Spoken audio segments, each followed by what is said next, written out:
பெலிஸ்தீன் அடுத்து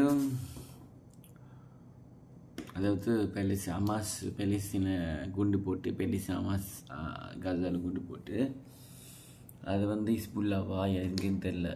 இது ஒன்று ஜோர்டன் அந்த நாடுகிட்ட போயிட்டு ஈரான்கிட்ட போயிட்டு ஈரான் வந்து ஈரான் அடித்து இதெல்லாம் பண்ணால் உலகத்தில் சாப்பாடுகள் ஏறும், எல்லாம் ஏறும். எனக்கும் தெரில என்ன தான் சொல்கிறது.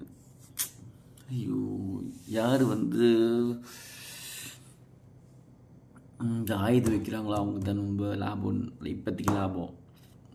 ஸோ ரொம்ப கவலையாக இருக்குது. இப்போ சில பார்ப்போன்னா இஸ்ரேல், பாலஸ்தீன், ஜோர்டன் தானே, அப்புறம் ஈரான், 4 நாடு சம்மந்தப்பட்டிருக்குங்களா இதில். இப்போ ஸோ ஆக்சுவலி இந்த மக்கள் தான் வந்து ரொம்ப கஷ்டப்படுறாங்க. ரொம்ப கவலையாக இருக்குது. உலகம் எங்கே போயிட்டுருக்குன்னு தெரில. ஸோ வேண்டிக்கலாம் சீக்கிரமாக இதெல்லாம் முடிவுக்கு வரணும்னு.